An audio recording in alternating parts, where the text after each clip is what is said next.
नमस्कार, मी योगिता पाचारणे. PDF चॅनलमध्ये तुम्हा सर्वांचे मनापासून स्वागत. मराठा आरक्षण संघर्ष यशस्वी झालाय. कोणत्याही आरक्षणाला धक्का लागू न देता व न्यायालयात टिकणारे हे आरक्षण असेल.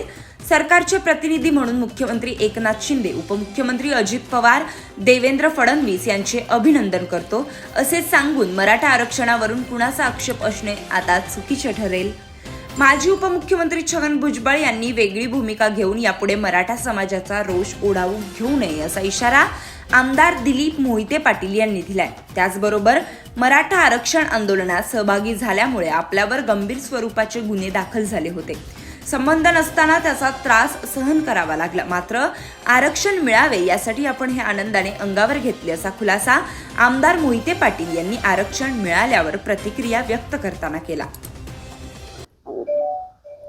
काल राज्य शासनानं राज्याचे मुख्यमंत्री आणि उपमुख्यमंत्री यांनी मराठा समाजाकरता जो महत्त्वपूर्ण निर्णय घेतला त्याचं प्रथमतः मी स्वागत या निमित्तानं करतो.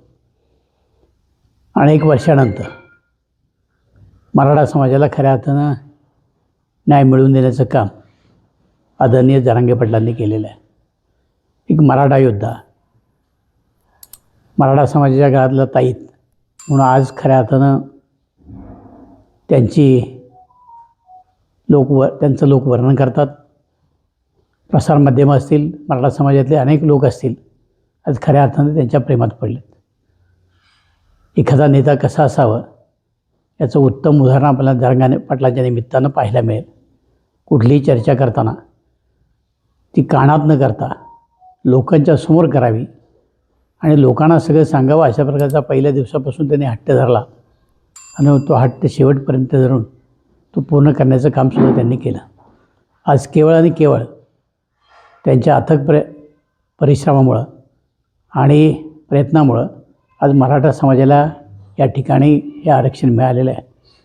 मी त्यांचं स्वागत तर करतो, परंतु या आरक्षणाची झळ मलासुद्धा भोगावी लागली आहे. 5 वर्षापूर्वी माझ्यावरसुद्धा मराठा आरक्षणाच्या संदर्भात मोर्चा काढला आणि त्याच्यामध्ये माझ्यावर गुन्हा दाखल झाला. आजपर्यंत मी त्या हायकोर्टाच्या जामिनावर आहे. खरं म्हणजे त्याच वेळेला फार मोठमोठी आंदोलन झाली किंवा 56 मोर्चे निघाले आणि मराठा समाजाला आरक्षण मिळावं अशा प्रकारचे प्रयत्न त्या कालखंडामध्ये सुद्धा मराठा समाजाने केले. त्याच वेळा जर शासनानं अशा प्रकारचा निर्णय घेतला असता तर आज समाजाच्या अनेक मुलांना नोकऱ्या लागल्या असत्या, त्यांची शिक्षणं पूर्ण झाली असती. परंतु उशिरा का होईना सरकारनं याच्यामध्ये आपली भूमिका बदलली आणि मराठा समाजाला जे आरक्षण दिलं त्याबद्दल परत एकदा मी सरकारचं मनापासून अभिनंदन करतो. मग राज्याचे मुख्यमंत्री एकनाथ शिंदे असतील, उपमुख्यमंत्री अजित पवार असतील, देवेंद्र फडणवीस असतील, या सगळ्यांचंच मनापासून या ठिकाणी अभिनंदन करतो आणि विशेष आभार हे जरांगे पाटलांचे मानतो की लढा सुरू केल्यापासून त्याचा शेवट करेपर्यंत हा माणूस थांबला नाही, स्वतःच्या तब्येतीचा विचार केला नाही, स्वतःच्या कष्टाचा विचार केला नाही, किती परिश्रम होतील याचा विचार केला नाही. कदाचित हे सगळं करत असताना त्यांना प्रकृतीलासुद्धा अनेक अडचणी आल्या असतील.